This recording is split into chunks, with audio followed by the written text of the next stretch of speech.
اگر ہم یاجوج ماجوج کی تباہی کی بات کریں تو جیسے میں نے پہلے بھی عرض کیا کہ جو قوم نے شکایت کی تھی وہ شکایت یہ کی تھی کہ تباہی مچاتے، اور ان کی تباہی کی نوعیت یہ تھی کہ بہار کے موسم میں ساری کھیتیاں کھا جاتے، سارے پھل وغیرہ کھا جاتے، آدمی اور درندوں کو کھا جاتے، سانپ اور بچھو تک کو نہیں چھوڑتے تھے۔ تو اب جب یہ دیوار کھل جائے گی، دیوار ریزہ ریزہ ہو جائے گی، اور جب یہ نکلیں گے تو جیسا کہ مفتی صاحب نے ذکر کیا کہ حضرت عیسیٰ کو وہی ہوگی، آپ مسلمانوں کو لے کر کوہ طور پر چلے جائیں، کیونکہ ایسی قوم ہے جن سے لڑنے کی طاقت نہیں ہے، یعنی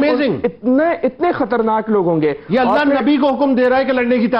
طاقت نہیں ہے، آپ اپنی قوم کو لے کر چلے جائیں۔ اور پھر جب وہ نکلیں گے تو ان کے نکلنے کا منظرنامہ یہ ہوگا کہ جب وہ اونچائی سے آئیں گے، پہاڑوں کی طرف سے جب وہ پھسلتے ہوئے آئیں گے تو بحیرہ تبریہ کا ذکر ہوا، وہاں سے جب یہ گزریں گے تو ان کا پہلا گروہ جب اس مقام سے گزرے گا تو پانی پی جائے گا، اور جب آخری گروہ اس مقام پہ آئے گا تو حالت یہ ہوگی کہ وہ سمجھے گا کہ شاید یہ پانی کبھی تھا ہی نہیں۔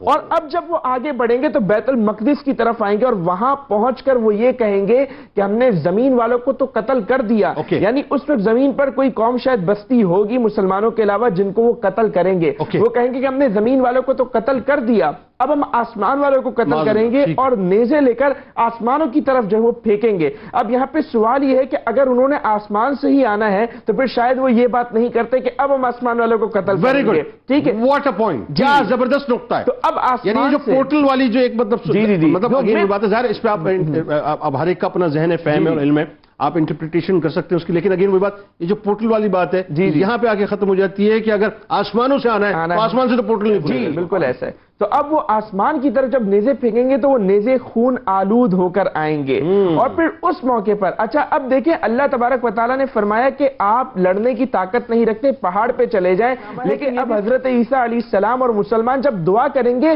تو انہی کی دعا کی برکت سے اللہ تبارک و تعالیٰ انہیں قتل فرما دے گا، اور وہ اس طرح کہ ان کی گردن میں کیڑا پیدا ہو جائے گا اور جس کی وجہ سے وہ مر جائیں گے۔ اور پھر حضرت عیسیٰ علیہ السلام جب ان کے مرنے کے بعد مسلمانوں کے ساتھ پہاڑ سے نیچے تشریف لائیں گے، جیسا مفتی صاحب نے ذکر کیا زمین میں ایک بارش بھی ایسی نہیں ہوگی جہاں پہ ان کے بدبودار جسم نہ ہو، بدبو اور ان کی لاشوں سے زمین بھر چکی ہوگی۔ تو اللہ تبارک و تعالیٰ ایسے پرندوں کو بھیجے گا جن کی گردنیں اونٹوں کی طرح لمبی ہے، وہ پرندے انہیں اٹھائیں گے اور جہاں اللہ تبارک و تعالیٰ چاہے گا انہیں جا کر لے جائیں گے۔ ایک جملہ اور اس میں کہ یہاں تک مطلب اس حد تک مطلب زمین جو ہے ان کے جسموں سے جو بھری ہوئی ہوگی، ایک پرندہ جو ہے وہ پرواز کرتے کرتے تھک جائے گا، یہاں تک کہ تھک کے جو ہے گر جائے گا، لیکن اسے جگہ نہیں ملے گی بیٹھنے کی۔ ایسا ہی بالکل ایسا ہے۔ اور ابھی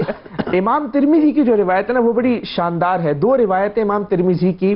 جس میں یہ ذکر کیا ہے کہ یاجوج ماجوج کے جانے سے، ان کے مرنے سے مسلمانوں کو یعنی انسانوں کو بھی فائدہ ہوگا اور جانوروں کو بھی فائدہ ہوگا۔ جانوروں کو کس طرح فائدہ ہوگا کہ ایک روایت میں ترمذی کی یہ روایت میں آتا ہے کہ وہ جو پرندے ہوں گے وہ لے جا کر انہیں غاروں کی طرف جا کر پھینک دیں گے، تو پھر جب جانور آئیں گے تو وہ ان کا گوشت کھائیں گے۔ نبی کریم علیہ السلام فرماتے ہیں جس کے قبضہ قدرت میں میری جان ہے اس ذات کی قسم، جانور گوشت کھائیں گے، موٹے فربے ہو جائیں گے اور خوش ہوں گے اور اللہ تبارک و تعالیٰ کا شکر ادا کریں گے۔ اور انسانوں کو کیا فائدہ ہوگا کہ جو تیر کمان لشکر انہوں نے چھوڑے ہوں گے، یعنی یہاں سے بھی پتہ چلتا ہے کوئی زمینی قوم ہے، ٹھیک ہے نا، یہاں سے بھی پتہ چلتا ہے۔ تو اللہ تبارک و تعالیٰ انسان جو ہے وہ اس سے جو ہے فائدہ اٹھائیں گے اور اس کو جلائیں گے، اور پھر اس کے بعد اللہ تعالیٰ بارش نازل فرمائے گا، بارش نازل ہونے کے بعد ان کی بدبو ختم ہو جائے گی، زمین ستھری ہو جائے گی، زمین پھر جو ہے وہ ایسے پھل اگائے گی کہ ایک انار ہوگا کئی لوگ کھائیں گے، گائے دودھ دے گی تو پورا قبیلہ